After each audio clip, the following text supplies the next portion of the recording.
वक्रतुंड महाकाय सूर्यकोटिसम्प्रभ निर्विघ्नं कुरु मे देव सर्वकार्येषु सर्वदा।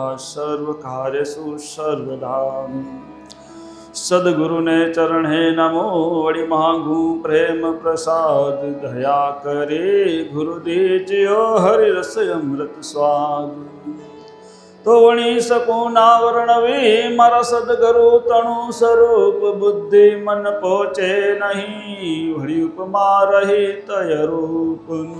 तो प्रथम पूर्ण प्रेम थी वंदु सद्गुरु चरण ताप टळे संसार ना वड़ी मटे जन्म ने मरण। बोलो सद्गुरु देव की जय। निष्कलंक नारायण भगवान की जय। गुरु महाराज चरणों नमस्कार।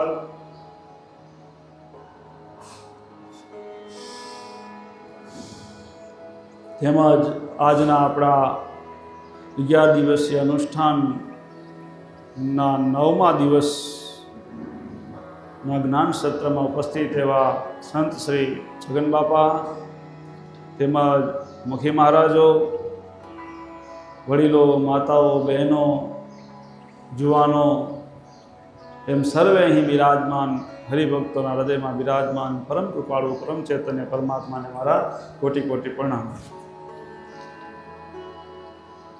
આજ સવારના સત્રમાં જેમ છગન બાપાએ વાત કરી અને હમણાં જયંતિભાઈએ એ વાત દોરાવી કે કેવટની ચતુરાઈ ભક્તિ છે ને ચતુરની જ છે, ગાફલની ભક્તિ નથી। એટલા સદગુરુમાં જે શિક્ષાપત્રીમાં કીધું કે ચોખાઈ ચતુરાઈમાં રહેવું ભાઈ, ગફલતમાં રહેવાનું નથી કીધું ક્યાંય। પણ આપણે ચોખાઈ ચતુરાઈ તો મૂકીને હોશિયારીમાં રહી જઈ જાય ને ત્યાં તકલીફ થાય છે, હોશિયારી આવી જાય।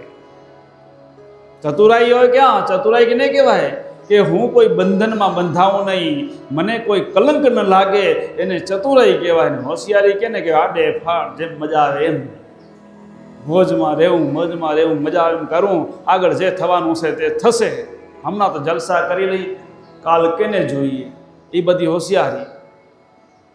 તો અત્યારે સમજી લો કે વધારે પડતો લોકો આ હોશિયારીમાં જાય ના, એટલે સમજી લો કે ધર્મના સંસ્કારો ભૂવાતા જાય।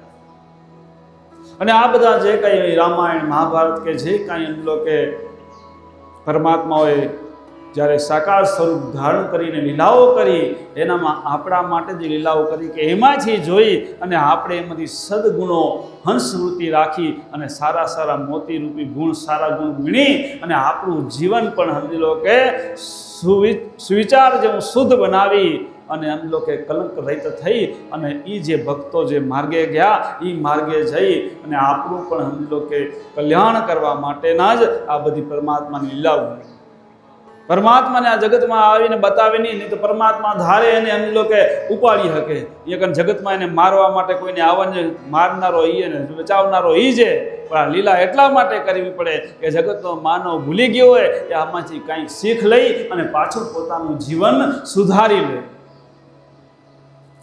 તો આપણે આપણા જીવનની ભૂલો સુધારવા માટે અને એટલી બધું સમજી લો કે અત્યારે માણસને સમય નથી, એટલા સદગુરુમાં જે એમાંથી સમજી લો કે બધા સાર નીચવી વેદોનો સમજી લો કે સાર કાઢી અર્ક રૂપી સમજી લો કે 3 બુંદ આપી દીધા। એક પ્રતિજ્ઞાને નિયમ આ જીવનમાં ઉતરી જાય તો તમે સતના માર્ગી બની જાઓ।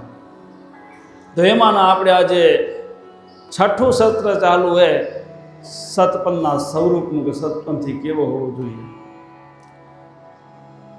તો ટેક પ્રતિજ્ઞા નિયમ તો આપણે ટેકની અંદર જોયું તો 5 પ્રકારની સદગુરુમાં જે ટેક બતાવી હતી, સત્ય, પુરુષાર્થ, પ્રેમ, સમાન ભાવને સમા, આ 5 પ્રકારની સમજી લો કે સતપંથી થવું હોય। સતપંથી એટલે સતપંથ સમાજમાં ભળવું નહીં, સતપંથ સમાજમાં તો ઘણા હોય, પણ સતપંથી એટલે કે સતના માર્ગે હાલનારો, એટલે કે પરમાત્મા તરફ જવાની જેની સમજી લો કે જિજ્ઞાસા હે, પરમાત્માને મેળવી લઈને આ જીવન એનું સફળ કરવું હોય, પોતાના આત્માનો ઉદ્ધાર કરવો હોય, એ સતપંથી। તો એના માટે આ ટેક હે। તો આપણે આ 5 ટેક અને ત્રીજી આ 3 પ્રતિજ્ઞાઓ બતાવી હતી અને 3 પ્રતિજ્ઞાઓમાં કાલે બીજી પ્રતિજ્ઞા ચાલુ હતી। પહેલી પ્રતિજ્ઞા હતી સત્પના સરસ નિયમનું સેવન કરવું, અને બીજી હતી બાળકોને સત્પનની કેળવણી આપવી. તો એ કેળવણીની વાત ચાલુ હતી, અને પછી આવવાનું હતું અંધશ્રદ્ધાનો ત્યાગ. હવે આ બાળકોને આપણે એમ જો કે ફીટાડીએ આપે જ રહ્યા, બીજું કોઈ ફીટાડતો નથી. લાડ કોડથી સમજો કે બાળકો સમજો નાનપણથી સમજો કે કોઈ જન્મ્યા પહેલાં કાંઈ શીખીને આવતું નથી, આમ જેને કહેવાય. પણ અહીંયા આપણે જગતમાં આપણે એને શીખવાડી, કેમ કે આપણી ઉપાધિ મટે પરબારું પતે. ક્યાંય પ્રસંગમાં ગયા ને બહુ ટેંટે કરે એટલે 10 રૂપિયા દઈ દો એટલે પરબારા આમ લો ગમે તે લઈ આવે, વેફર ઊન તેન કુરકુરિયાને ખાઈ લે. અને એટલે એમ લો કે આપણે ભોગે નહીં પરા રમે. અને આ બધી કુટેવો પર બગડતી જાય, અને પછી અમારા કને આવે, મહારાજ અમારા છોરા ખીચડી નથી ખાતા, આ નથી ખાતા, રોજ એને કાંઈક ને કંઈક નવી વાનગી ખપે. આ બધું ક્યાંથી આવ્યું? ફીટાડ્યા કેને? આપે ફીટાડ્યા. એની જીભ ચટણી કેને બનાવી? આપણે બનાવી. અને એ બધું સમજી લો કે ધીરે ધીરે આ બધું ને ખોરાક વ્યવસ્થા બગડતી જાય રહી, એમ જો માણસની આયુષ પણ ઘટતી જાય. કેમ કે વિજ્ઞાન પણ એમ કહેવું કે સવારના પોરમાં બરાબર એકદમ ખોરાક લઈ લેવો, પછી બપોરે થોડો હળવો, અને સાંજે એકદમ હલકો ખોરાક લેવાનો, જેથી કરીને રાતે કોઈ કામ ન હોય માણસને, અને કામ ન હોય એટલે સહેજે પાચન થઈ જાય. એટલા માટે આપણા વડીલોની જે ખોરાક વ્યવસ્થા હતી ને એ બરાબર હતી. સવારના બરાબર સમજી લો કે બાજરાના રોટલા ને ગોળ ને ઘી દબાવી લેતા, પછી આખો દી ભલે ખેતરમાં કામ કરતા, અને બપોરે સમજી લો હળવું લેતા, સમજી લો કે છા ને રાબ ને જે રોટલા ને હોય એ બધું, અને સાંજે પછી ખીચડી છા કે ખીચડી દૂધ, બસ આ બધી વ્યવસ્થા હતી. તો અહીંયા આપણા વડીલોની આયુષ કેટલી હતી? 100 વર્ષ ને 100 વર્ષ બારે ટપી જતા ને 105 વર્ષ થયા ને 110 વર્ષ થયા ને એ બધા. અને હવે પોતે કહી જાય કે 60 લંઘીએ તો ઘણા, 70 પોતા તો બહુ થયું. હવે એવી વાતો થાય. પણ પાતાની ખોરાકથી બગાડી એટલે આપણું સમજી લો કે જીવન સમજી લો કે નબળું થતું જાય. અને આ બધું ને પછી અમારા છોરા અહીં ખાય નહીં. અરે ખાય કેમ નહીં? જીવનમાં છોરાને બધું શીખવાડવું. ગમે એ પરિસ્થિતિ આવે, આ ન ભાવે, આ ન ખાવું, આ સ્થિતિ, બધી સ્થિતિ એને અનુકૂળ જ હોવી ખપે. રામ રાખે તેમ રહીએ, ઓધર જે ચીચીની ચાકર છીએ, વ્યવહાર હોય કે ખાવાનું હોય કે કોઈ બી પ્રકારની પરિસ્થિતિ હોય, દરેકમાં સમજી લો કે એ પાર નીકળી જાય. એ સમજી લો કે નાનપણથી એનું ઘડતર હોય કે જે કંઈ હા ના પાડો તો એવું ઘડતર થાય. જે કંઈ બધી જ હા પાડતા હોય, ભલે આ ખપે લઈ લે, તો એ થાય નહીં. તો અમે આ છોરા ભેગા કરીએ એટલે બધા છોરા ઘરના ગામના અલગ અલગ આવે ઉનાળાના, એટલે એમાંથી બધા છોરામાંથી નવું નવું જાણવા મળે. બધા એમ લો કે કોઈક સમજો કે બહુ ચાગલા હોય, ઘણા સમજો લાડકોડવાળા હોય, કોઈક બિચારા સમજી લો કે માવતર બરાબર એમ કે જેમ રાખે એમ રહેતા હોય. બધા અલગ અલગ સ્વભાવના આવે. ઘણા ખીચડી ના ખાય, એવું ના ખાય, ને ઘણાને બધું હાલતું હોય. એમાં ખીચડી ના ખાવાવાળા તો ઘણા હોય. એટલે એમાં રોજ સાંજે દિવસના તો બધું હોય લાડવા મીઠાઈ, સાંજે રોજ સમજી લો કે એક દી ખીચડી ને એક દી સમજી લો કે વાનગી એમ કરી. હમણાં જેમ બપોરે બદલે ને એક દી ખીચડી ને એક દી લાડવા આવે રહે. તો એવી રીતે એમ કરીએ એટલે કોક છે કે મારે પણ શાક ને રોટલી ન હોય એટલે ભૂખ્યા કોઈ ના રહે ને. હારા ખીચડી ખાલી ખીચડી હોય તો ભૂખ્યા રહે બધા. એટલે બધું બીજી સગવડ બીજી હોય ભેગી. એટલે એક વખત એવું થયું કે આ છોરા બધા કે અમે ખીચડી ના ભાવે, ખીચડી ના ભાવે. મેં કીધું પ્રસાદી જેમ થોડી થોડી એક એક ચમચી લ્યો. પછી અઠવાડિયું રહીને કીધું હવે 2 ચમચી લ્યો. પછી એક દીકરો બોલ્યો. અમે શું ફરી એક દીકરો આવ્યો હતો બહારથી, કંપાનો હતો. તો એ કે મહારાજ અમે નાનકડા હતા ને હાવ તો અમે ખીચડી ન ખાતા. હવે ખીચડી ન ખાતા કે અમે રહેતા હતા પહેલાં પૂના. હવે પૂના રહેતા એટલે નવા નવા ગયા હોય એટલે એમ લો કે ખર્ચાનું પણ વિચારવું પડે. એટલે હાડા ને બનેવીને બધા ભેગા રહેતા. તે એ દીકરો કે ફઈના 2 દીકરા ને અમે 2, અમે 4 ભાઈ ખીચડી ન ખાઈએ. હવે ખીચડી ન ખાઈએ એટલે એ કે એક દી મમ્મી ખારા થયા કે ખીચડી બનાવી હતી. અમે કે ખીચડી નહીં ખપે, વેફરના ને ડબ્બા ઉતારી દો. એ દો વેફર ને મમરા ને ચેવડો ને એ આપણા ઘરમાં બધે ભરેલું પડ્યું હોય. તો મમ્મી કે ખીચડી ખાવી હોય તો ખાઓ, ન કહો કાંઈ નહીં. બીજું કાંઈ દીધું નહીં. ખીચડી અમે ખાધી નહીં, રિયાઈને હોઈ ગયા. છોરા કે રિયાઈને હોઈ ગયા. તો કે પછી રાતે 12 વાગે લાગી ભૂખ. જવું ક્યાં? ઊંઘ આવે નહીં. વળી પાછા મમ્મીને ઉઠાડે, મમ્મી ભૂખ લાગી, ખાવા દો. કેવો ટેબલ માથે પડી કે ખીચડી ખાઈ લો તમારી, કે ના મમ્મી ડબ્બા ઊંચા ચડાય હતા નાનકડા એટલે પહોંચાય એમ નતા. આ રિયલ દાખલા બધા. તો કે અમે પહોંચાય નહીં, મમ્મી કે ડબ્બા ઉતારી દો, કે ડબ્બા બાબા નહીં ઉતરે, ખાવું હોય તો ખાવ, ન કાંઈ નહીં. વળી પાછા હુઈ રહ્યા, પછી ઊંઘ જ ના આવે, વળી કલાક રહીને 1 વાગે પાછા ઉઠ્યા, મમ્મી ખાવા દો, ભૂખ લાગી હે, ઊંઘ નથી આવતી. પછી હવે શું કરું? મમ્મી કહે કે ખાવું તો ખાઈ લો, ખીચડી તમારી પડી ટેબલમાં, તો કાંઈ નહીં, હુઈ રહો. એ ડબ્બા ઉતારજો, ડબ્બા નહીં ઉતરે. એ તેદીથી સમજી લો કે મમ્મીએ ડબ્બા ન ઉતાર્યા, રાતે 1 વાગે ખીચડી ખાઈને હુતા, તેદીથી આજ સુધી ખીચડી ખાઈ લઈ રહ્યા. તો આ છોરા બગડે ક્યાં? કાં દાદીઓ બગાડે ને કાં મમ્મીઓ બગાડે. સમજી લો કે ખીચડી કે ગમે ન ખાય અને માંગણી કરે, ના પેલા ડબ્બા ચેવડો ખપે, શું કહે મમરા ખપે કે વેફર ખપે. હવે સમજી લો મમ્મી કે ના ખીચડી ખા, ના હા કરે ને તો દાદી એમ કહેશે હવે ભૂખ્યો હોઈ રહેશે, એના કરતાં દો ને પતે ઉપાધિ. એટલે પછી દાદી ઉપરાણું કરે તો છોરાનો મેળ પડી જાય. અને દાદી હા ના કરે તો મમ્મી કહે આ ઘડી ટેં કરે, એના કરતાં દઈ દો તો ઉપર જન છૂટે. આમ કરીને છોરાનો મેળ પડી જાય અને છોરા બગડતા જાય ને ચકણા થતા જાય. પછી એમ લો કે આ ખપે ને હું ખપે, એમ એનો જીવ એમ લો એમાં લપટાતો જાય, એમ લો કે સ્વાદમાં. અને એ પછી એમનો નાનપણથી જીવ લપટાણો હોય, એ પછી મોટા થાય તો એમને વધતો જાય. એને પછી હોટલ ને ઊન તેને, બજારનું પાઉંભાજી ને દાબેલી ને એવું શું કહેવાય મસાલા ઢોસા ને ઊન તેને એકવાર જાય, પછી જીવ એમાં જ દોડતા હોય. અને એટલાનું ભક્તિમાં આગળ પહેલાં વાત થઈ ને કે ભક્તિ બગાડી કામીએ ઇન્દ્રિય કેરે સ્વાદ, જન્મ ગુમાયા ખાદ મેં હીરા ખોયા હાથ. એ સમજો જીવ ખાવામાં દોડતો એ ભક્તિ કરે ખરો, એ પાકે ખરો જીવ? હવે એનો જીવ વાળતા કેટલી વાર લાગે?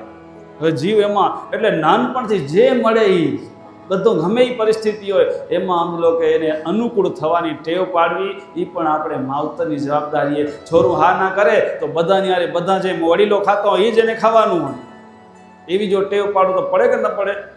પણ આપણે સમજી લો કે એને લાડકોડમાં બગાડતા જઈએ અને સમજી લો કે એને પછી સમજી લો સ્વચ્છંદી જીવન થતું જાય, પોતાનું સ્વચ્છંદી, કે પોતાની ઈચ્છા પ્રમાણે જ થવું ખપે, મને ખપે એમ જ થવું ખપે. પછી જીવન એનું એવું બનતું જાય. ને આપણે અત્યારે લક્ષ્મીજીની મહેરબાની એટલે પછી સમજી લો કે એ જેમ કેમ કરતા આવીએ અને પછી સ્વચ્છંદી જીવન બની જાય ને મોટા થાય ને તો એ પછી બધું નડે. અને એના કરતાં આપણે એમ લો કે એના અંદર ધર્મના સંસ્કારો ઉતારીએ અને વડીલોની આજ્ઞા પ્રમાણે રહેતા શીખે. શાસ્ત્રોની આજ્ઞા પહેલી આપણે વડીલો પાડીએ અને પછી છોરાને પડાવીએ તો પાડશે. તો આ એમ લો કે ચોખ્ખાઈ ચતુરાઈમાં રહેવું. ભાઈ આ કીધું કે ચોખ્ખાઈ ને ચતુરાઈમાં રહેવું, નહીંતર જીવન આપણું ગફલતમાં હાલશે. અને લાડકોડમાં આપણે તો એમ લો કે હમણાં ખબર નહીં પડે, પણ લાંબે ગાળે એમ લો કે છોરાના જીવન બગડશે અને આપને પણ એમ લો લાંબે ગાળે ઉપાધિ થશે. અને બાકી તો એમ લો કે આગલે દિવસે ઘણી વાત થઈ ગઈ એની કે બાળકોને સંસ્કાર વિશેની. અને પછી આવે અંધશ્રદ્ધાનો ત્યાગ કરવો. અંધશ્રદ્ધા તો આપણે તો અંધશ્રદ્ધાળુ છીએ જ નહીં, બધા શ્રદ્ધાળુ જઈએ. અંધશ્રદ્ધા ઘણી પડીએ આપણે ખબર ન હોય. આપણે કાંઈ બી તકલીફ થાય ને એટલે સીધી દોડ કરીએ, હું મહારાજ કને જઈ કે ઓલ્યા મહારાજ કને જઈ કે બાધા માનતા કરી આવીએ કે આમ કરીએ તો બરાબર થઈ જાય ને આ તકલીફ દૂર થઈ જાય. પણ કદી વિચાર કરી રહ્યા આપણે કે આ તકલીફ આવી એનું કારણ શું? એ કદી તકલીફ વિચાર કર્યો હોય કોઈએ? આ તકલીફનું કારણ શું? તો તકલીફનું કારણ સમજી લેવાનું કે આપણે પૂર્વજન્મના કર્મને આધીન આવ્યું. કેમ કે ભગવાન તો કોઈને સુખ દેતા નથી, ભગવાન કોઈને દુઃખ પણ દેતા નથી. એ તો કહેરા તમારા કરેલા તમે ભોગવો. તો આપણા કરેલા કર્મ પાછા આવે અને ત્યારે પછી આપણે એમાં છટકવા હારું ઘણી બાધાઓ માનતાઓ કરીએ, એવું કરીએ તો એમાંથી છટકીને જશું ક્યાં? આપણે રામકૃષ્ણનો પરમહંસનો એક દાખલો હોય કે રામકૃષ્ણ પરમહંસને જ્યારે કેન્સર થયું હતું ગળામાં અને મા કાળીથી રૂબરૂ વાતો કરે, એને એના સેવકો કે મહારાજ કે તમે આ મા કાળીને કહો ને કે મટાડી દે. રામકૃષ્ણ પરમહંસ એના સેવકોને એટલું જ કીધું કે આ મારી જે પીડા એ કોઈ લેશો? સેવકો શું કહે? ચેલા કાંઈ એટલારું નથી થયા. શિષ્યો કહે તમે તમારી પીડા લેવાનું નથી થયા. આ તો હું કહું પણ કોઈ લેવા તૈયાર થાય નહીં. મહારાજ એ તો કેમ લેવાય? કે તો એ જો કોઈની પીડા ન લેવાય તો આ મારી પીડા કદાચ માતાજી મટાડી તો દે. કહું તો પ્રાર્થના કરું પણ માં મટાડી દે, પણ એ જે પીડા છે ને એ મારા કર્મની છે, અને એ કર્મ જો અત્યારે ભોગ્યા વગરના રહી જાય તો એના માટે મને ફરી ભોગવા માટે પૂર્ણ જન્મ લેવો પડે. તો આ બધી અંધશ્રદ્ધાઓ બસ છટક બારી. અને એવી જ રીતે એક જલારામ બાપાનો દાખલો હોય કે જલારામ બાપો ઉંમર એની મોટી થઈ બાપાની, એટલે ઘટપણમાં થોડુંક સમજો શરીર જર્જરિત થાય અને સમજી લો કે થોડો જ રોગ બોગ ગ્રસ્ત થયા, એટલે થોડીક બીમારી થઈ શરીરમાં. એટલે બાપાએ વિચાર કર્યો કે હવે આ આશ્રમમાં રહી અને અહીંયા માણની આવન જવણ ઘણી થાય અને આ શરીર હવે બીમાર થયું હોય તો એના કરતાં ક્યાંક નદી કિનારે જઈ અને શાંતિથી ભક્તિ કરું તો બહુ સારું, અને સેવકો ઘણા એ આશ્રમ હાંચવશે. એટલે સેવકોને કીધું, બધાને બોલાવીને કે મારે હવે ઈચ્છા છે કે આશ્રમ બધા બીજા હાંચવે અને હું નદી કિનારે જઈ એમાં ઝૂંપડું બાંધી એમાં રહું અને ભગવાનની હરિભક્તિ કરું. મારી સેવામાં કોઈ હાલશો?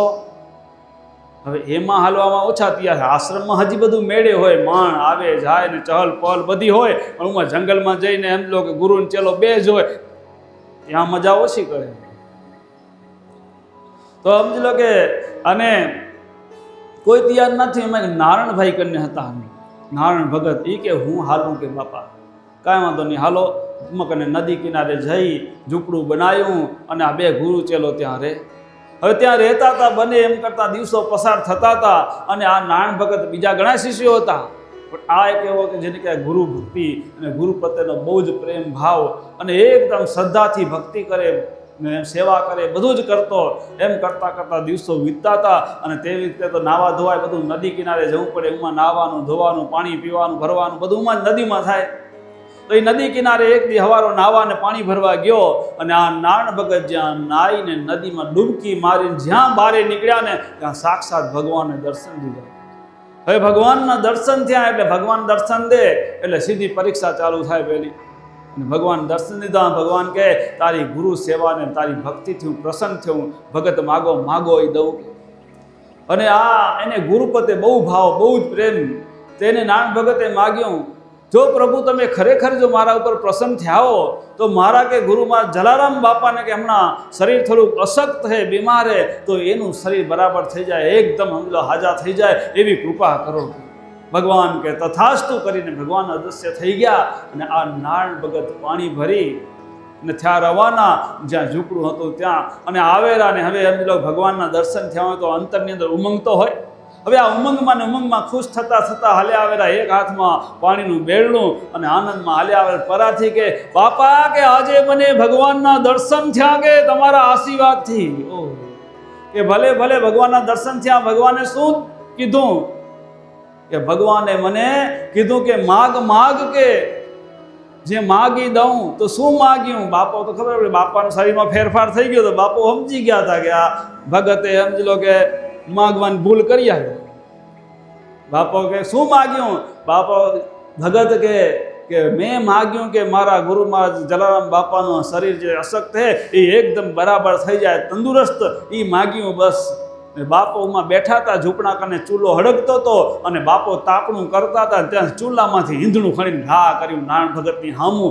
નારાયણ ભગત મીનાક શું થયું મહારાજ? બાપા મારી ભૂલ થઈ. કે ભૂલ શું? માગતાય ના આવડ્યું તને. કે કાં બાપા શું ભૂલ થઈ? કે માગું તું ભગવાન આયા અને માગવાનું કીધું તો તારું કલ્યાણ માગી લેવું તું ને. કે માગી માગીને મારા શરીરને હરખું કરવાનું માગ્યું. મારું શરીર તો મારા કર્મના દંડ ભોગવેલું. એ તો મારા કર્મના દંડ બીજું કોણ ભોગવી દે? કર્મના દંડ તો બધાને પોતાના ભોગવા પડે. તો માંગવામાં પણ આપણી ભૂલ થાય. એટલે માંગવું શું ને એ પણ સમજી લો, એમાંય ભૂલ કરીએ તો આપણો જન્મારો હેડે જાય. ભગવાન આયા પછી એ છેતરાઈ. તો માગવું શું? તો ભગવાનને જ માગી લેવા. ભગવાન આવે ને તો બીજું કાંઈ માગવું નહીં. પ્રભુ તું જ સમજી લો મને જોઈએ, તારા સિવાય કાંઈ જોઈતું જ નથી. પણ આપણે આ જગતના દુનિયાના જમજો સુખ ને દુઃખ માગ્યા રાખીએ ત્યાં સુધી ક્યાં આપણો મેળ પડશે ખરો? આવા પ્રપંચમાં આપણે ફસાતા જઈએ, ભૂલું પડતા જઈએ. અને ઘણી જગ્યાએ ઘરોમાં, દરેક ઘરની અંદર સમજી લો કે વારા પરથી બધાનો વારો આવે. આ જગતમાં જો બધાય અમર થઈ જાય તો સમજી લો દુનિયામાં માણસો માય નહીં. હવે વારા પરથી આવે ને આ દુનિયા આખીની વાત હે. કોઈ વડીલ હોય ને સમજી લો બીમાર થાય ને ખાટલે હોય ને, મહિનો 2 મહિના 6 મહિના 12 મહિના સેવા થાય અને પછી સમજી લો કે ઘરવાળા બધાએ કંટાળ્યા ભલે હોય પણ કે એમ બાપો કેટલા દીથી ખાટલે પડ્યા પીલાયરા, મહારાજ ભગવાનને પ્રાર્થના કરજો, પૂજામાં અરજી કરજો કે ભગવાન લઈ લે તો સુખી થાય. હવે બાપો સુખી થાય કે પછી આપે સુખી થઈએ? કોણ સુખી થાય? બાપો તો સમજી લો કે બેઠા સમજી લો ખાટલામાં ભલે પડ્યા હે, પણ બાપો ભગવાનનું નામ લેતા લેતા છેલ્લી ઘડી એને ડિસ્ટર્બ ન કરે. બાપાને બાપા તમે ભગવાનને યાદ કરો, બસ ભગવાનને આપણે એને ડિસ્ટર્બ ન કરે. પણ આપણી બધી સમાજની પરંપરાઓ કે બાપો જ્યારે એમ જો છેલ્લી ઘડીએ હોય ને ખાટલે હોય ને હગાવાના બોલાવા આવે પાછા, અને બોલાવા આવે તો ભગવાનનું નામ લેવાય દે નહીં. આવી નામ છંછોડે, બાપા મને ઓળખોરા, એ તમારી દીકરીની દીકરી થવું. બહુ લાંબુ જોડું કંઈક પાછું બાપાને યાદ કરાવે. બાપાને ભગવાનને યાદ કરવા દો ને હોખે. આપણી આ પરિસ્થિતિ સમાજની સ્થિતિ આવી કે છેલ્લી ઘડીએ એમ લો કે માણસનો જીવાત્મા છે ને એ એમ લો ભગવાનનું નામ લેતો લેતો જાય તો એની સદગતિ થાય. અને આપણે છેલ્લી ગતિએ માયા યાદ કરાવીએ, પરિવાર યાદ કરાવીએ.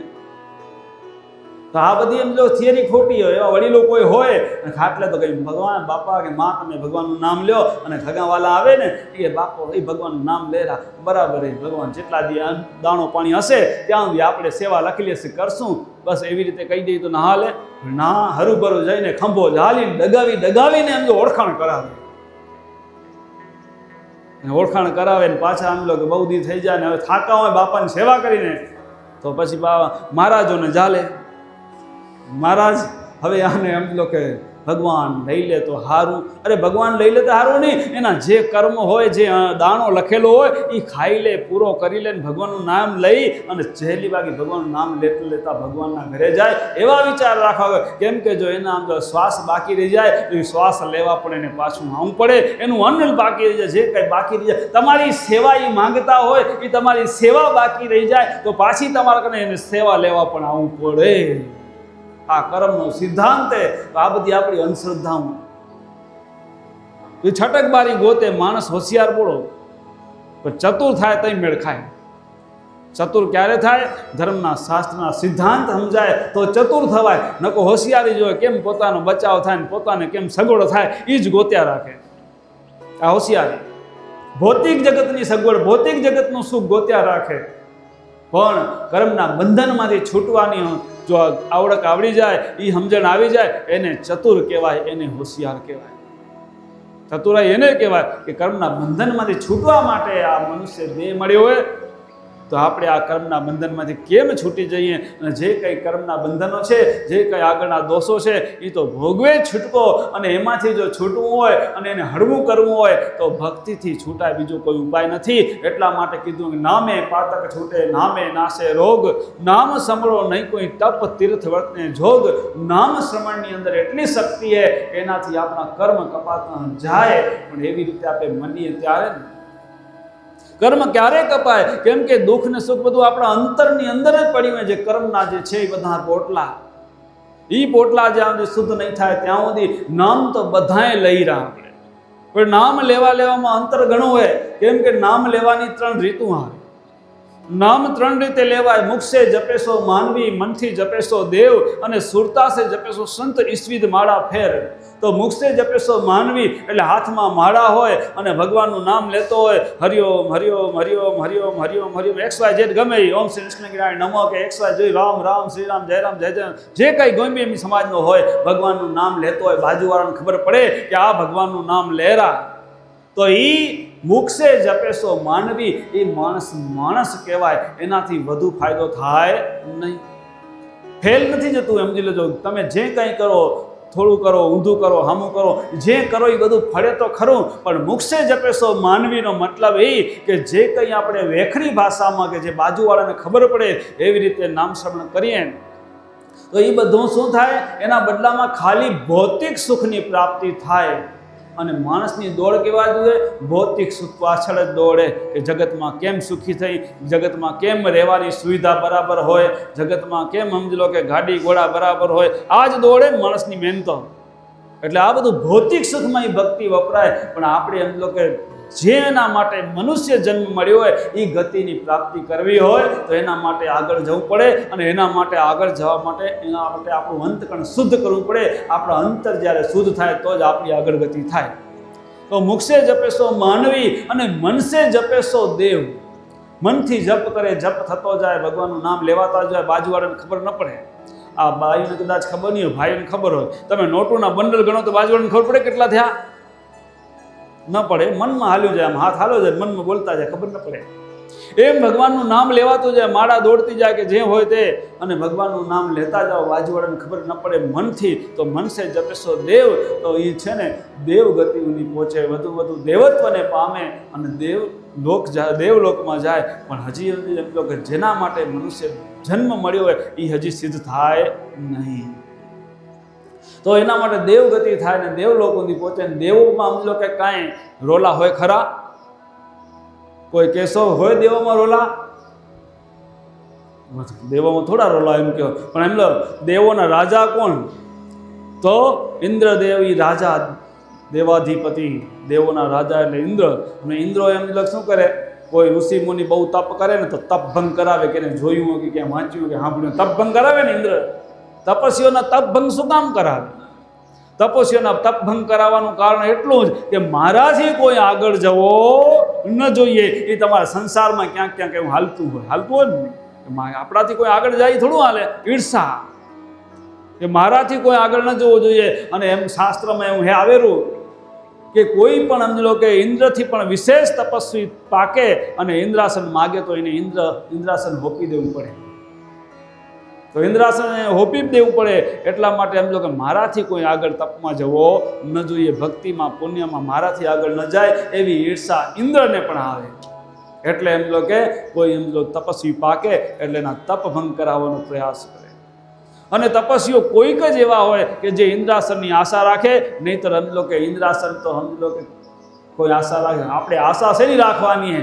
પરમાત્માની, પરમ તત્વ પામવાની આશાથી જે કંઈ ભક્તિ તપ જપ કરીએ પરમાત્મા માટે, સ્વર્ગના સુખ માટે સમજો કે આશા રાખવાની નથી. સ્વર્ગના સુખમાં તો સમજો કે ક્યારે સમજો કે એમાંથી પાછું આવવું પડે કંઈ નક્કી. સ્વર્ગનું સુખ મળે ગમે એટલી ભક્તિ જપ તપ સાધના કરી હોય, ગમે એટલા દાન પુણ્ય કર્યા હોય તો એ પણ સમજી લો કે હામાં હાલે નહીં. જેમ સમજી લો કે બેંકમાં રૂપિયા પડ્યા હોય, વાપર્યા રાખો તો ખૂટે કે ન ખૂટે? તો સમજી લો કે દેવલોકનું સુખ તો એવું હોય કે જેમ સમજી લો કે મેળામાં જાઓ, આ નાનકડી માતાજી એને ખબર હોય, મોટી માતાજીને બહુ ખબર ન પડે. એમાં નાનકડી માતાજી ઓછી દેખાય. તો એ સમજી લો મેળામાં ગયા હોય 2 મણ, એમાં તકડ કોણ કરે પાછું આવવાની? માતાજી કરે, ઘરવાળા કરે. માતાજી આ બધી અનુભવી લાગે. એને ખબર હોય માતાજીને તો શું કે બીજું ટેન્શન ન હોય. જે હોય એમ લો કે ખીચામાં ભાર તો એમ લો ભાઈઓના ખીચામાં જ હોય. એટલે ખીચું હળવું થાય એટલે કે હવે હાલીએ, ગચવાર થઈ ગઈ. ના હજી થોડીક વાર રહીએ. એ તમને ખબર નથી પણ ખીચું હલકું થઈ ગયું વજનમાં. હા, જયંતિભાઈ કે ખીચાવાળી ખોચ, આ જ્યાં જાઓ ત્યાં એ ખોચ તો ઊભી જાય. તો એ ખીચાવાળી ખોચ છે ને, એમ સમજી લો કે આ બધું ખીચું ભર્યું હોય ત્યાં સુધી ગમે ત્યાં જઈ તે મજા. ને ખીચું ખાલી થાય ને એટલે પછી મેળો હોય કે બજાર હોય ત્યાંથી પાછું આવવાનું મન થાય, હાલો પાછા. એમ આપણે દેવલોકની અંદર જ્યાં સુધી તમારી ભક્તિ કે પુણ્ય હોય ત્યાં સુધી દેવલોકમાં રાખે, પછી તમને ત્યાંય રાખે નહીં. પાછા મૃત્યુલોકમાં મૂકે જાઓ કે નવી કરણી કરી આવો, અને બાકી કરણીના આધારે પાછો નવો અવતાર ધારણ કરવો પડે. પણ એનાથી અંદર પરમ શાંતિ સુધી પહોંચી શકાય નહીં. તો પરમ શાંતિને, પરમાત્માની જે અખંડ શાંતિ છે એ શાંતિને પામવું હોય તો પરમાત્મા જેવું થવું પડે. અને એના માટે જપ કરવો તો કેમ કરો? તો મુખસે જપેશો માનવી, મનથી જપેશો દેવ. મનથી જપેશો દેવને સુરતા સે જપેશો સંત ઈશ્વીર માળા ફેર. તો સુરતા એટલે શ્વાસે ઉશ્વાસે સમણ કરતા પાંચે પાતક જાય. જે મોટા મોટા પાપ કીધા છે, દાન ને પુણ્ય થી પણ જાય નહીં એવા, જેમ લો કે એવા પાપે 5 કે ફાટે પણ ફીટે નહીં, ભોગવે જ છૂટાય. જેમ લો પાપ ગમેલા દાન કરો, પુણ્ય કરો, જે બી કરો એ જાય નહીં એવા ભયંકર પાપ જે છે એ પણ શ્વાસે ઉશ્વાસે ભક્તિ કરતા જતા રહે. એ અમૃતવાણીમાં આપણે સદગુરુમાં જે બતાવ્યું. પણ એ બધા ચોપડા ખોલીએ અને વાંચીએ તો આપણને ખબર પડે, અને એ વાંચીએ એટલે આપણી કોઈ ભૂલ કે દોષ હોય ને ત્યારે પસ્તાવો થાય, હવે આ મારી ભૂલ થઈ ગઈ, હવે શું કરવું? તો એનો ઉપાય મેં બતાવ્યો, દવા કે આમ કરશો તો આ ભૂલ હવે તમારી, તો એમાંથી તમારું કલ્યાણ થશે, નહીંતર બીજો ઉપાય નથી. પણ એ ખોલતા જ નથી તો પછી ક્યાંથી મેળ ખાય? તો એ અમૃતવાણીની અંદર બધું દીધું હોય ને દરેક શાસ્ત્રમાં બધા અલગ અલગ આપણે દીધા કે કેવા ક્યાં કઈ કઈ જગ્યાએ આપણું મન આ જગતમાં ફસાયેલું શું કરી રહ્યું અને કયા દોષ થઈ ગયા, તો એ દોષમાંથી હવે મુક્ત કેમ થવું, અને એના બધા ઉપાયો તો સદગુરુમાં દઈ દીધા શાસ્ત્રોમાં. અને આ તો સમજી લો કે જે એ બધાનો વર્ગ કાઢી અને આ ટેક પ્રતિના નિયમ બતાવ્યા કે આવું જો કરશો ને તો તમારા બધા દોષ છે ને એ નિર્મૂળથી જતા રહેશે, આ દવા લેશો તો, અને નવા દોષ થશે નહીં. પણ દવા ખાવી તો પડે ને, ડૉક્ટર દવા દે, ખાઈ દે નહીં. અને દવા લઈને પછી સમજી લો કે લઈ આવો દવા, અને દવાના બધા પત્તા સમજી લો કે આમ શોકેસમાં ગોઠવીને રાખી દો તો એ ગુણ કરે ના. પણ આપણે બધા દવાના પત્તામાં પ્રેરણાપીઠ જાય ને એટલે એમાં સ્ટોલમાંથી લઈ આવે, સદગુણ શિખામણ, અમૃતવાણી, મન ચિંતામણી, દશાવતાર ગ્રંથને બધા લઈ આવે, અને પછી ઘરે એને ક્યાંક અમે કબાટમાં કે ડ્રોવરમાં કે એવા ગોઠવીને રાખી દે. પછી ખણ્યાવાળું તો ભાગ્યે કોક ઘરે ખણતું હશે, લોકો બધા હાંચવેલા પડ્યા હોય, જૂના ન થાય. કાઢીએ તો જૂના થાય ને. હાજી વાત ખોટી? બધા વાંચોરા માતાજી, બધા ખોલોરા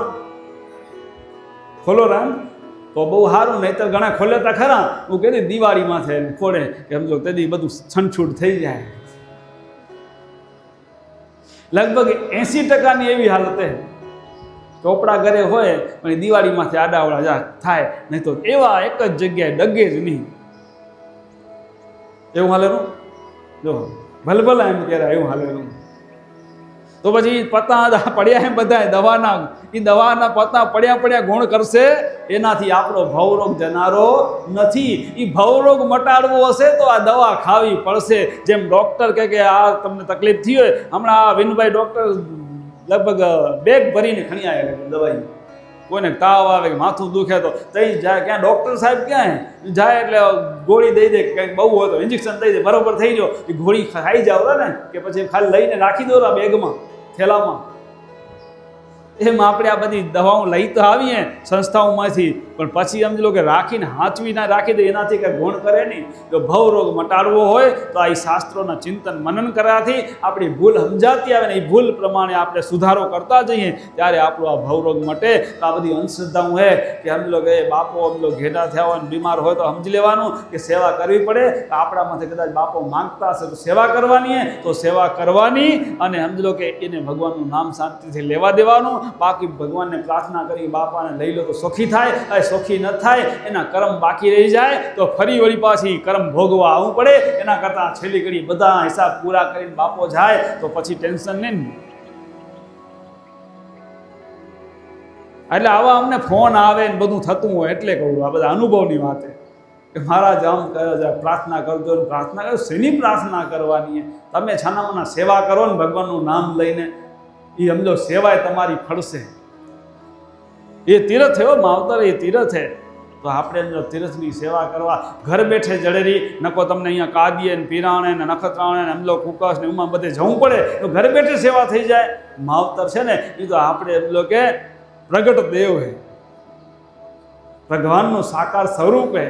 તો એની સેવા કરવી એ આપણે સમજી લો કે એ પણ એક મોટામાં મોટી ભક્તિ છે.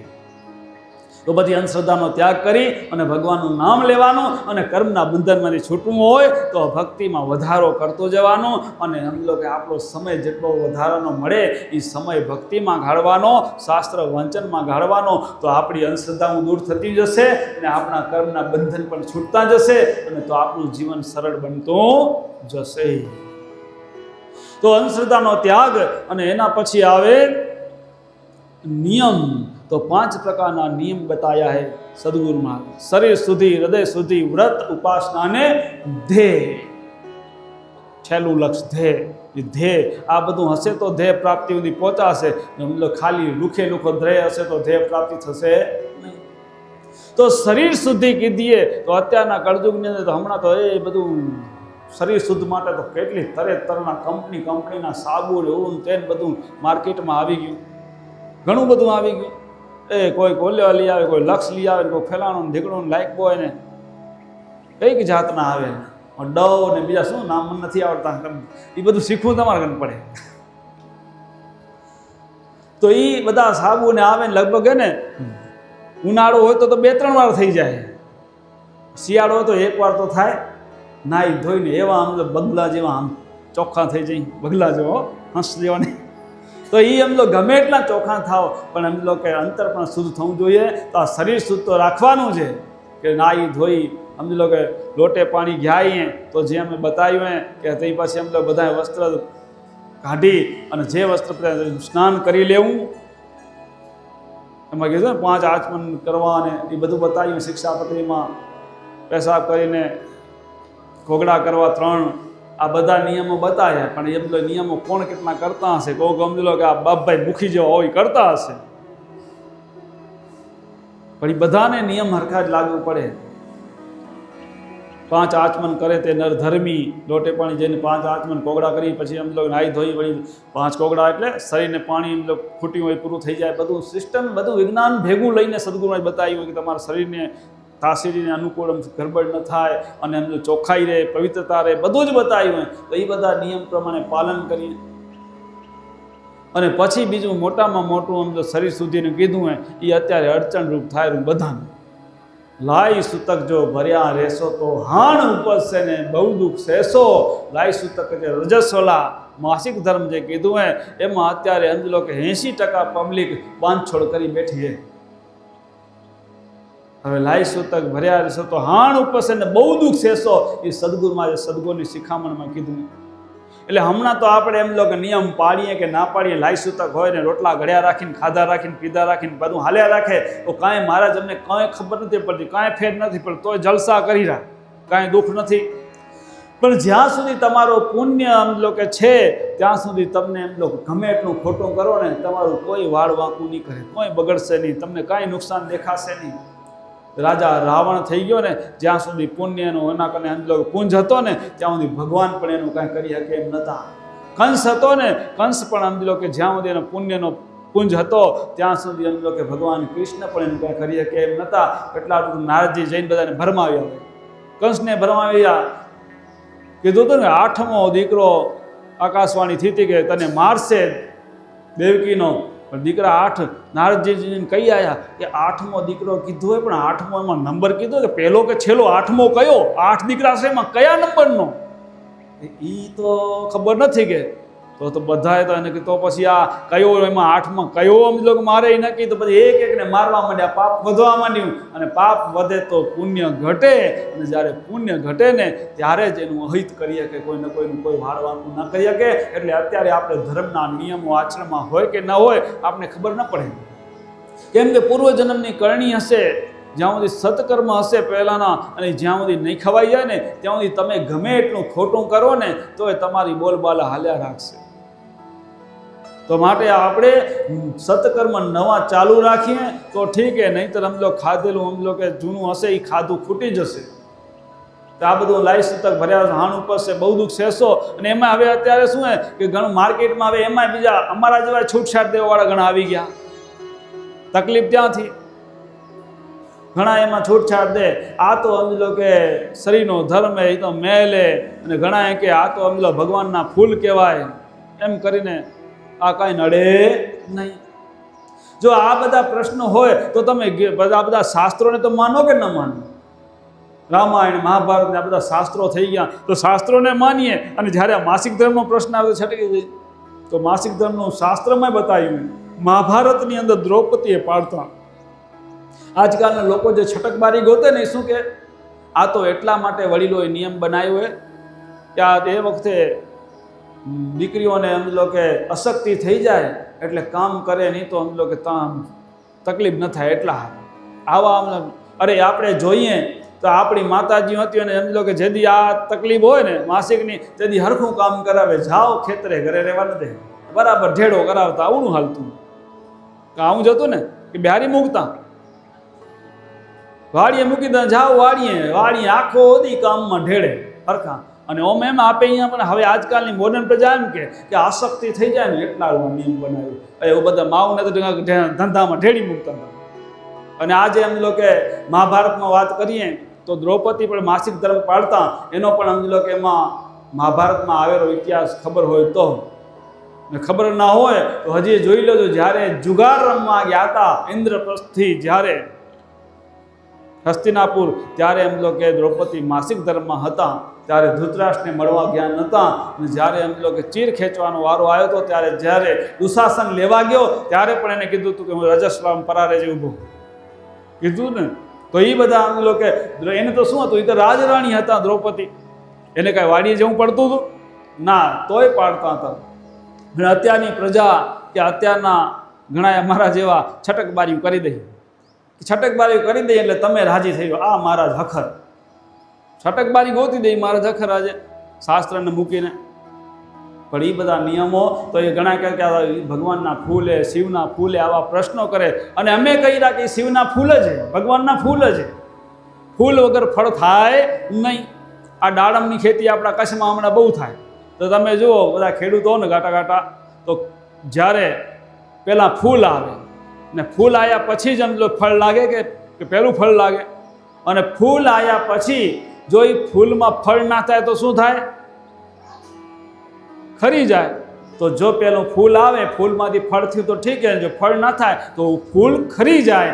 એમ સમજો માસિક ધર્મ છે એવું હોય કે આપણે એમ લો કે અંદર એક નાભીન પાસે એક ગાંઠ થાય ને એ ગાંઠ છે એ ફૂલ રૂપીએ, અને એમાંથી એમ લો કે બાળક છે એ ફળ રૂપી. જો એમાંથી બાળક થાય તો એ ફળે, અને જો બાળક ન થાય તો એ માસિક રૂપે એમ લો કે ખરી જાય. એને એમ લો કે માસિક કહેવામાં આવેલું, તો એ ફૂલ ખરી ગયું કહેવાય. હવે આપણે ભગવાનને ચડાવવા હોય તો કયા ફૂલ ચડાવીએ, ખરેલા ચડાવીએ કે આપણે તાજા ફૂલ ચડાવીએ?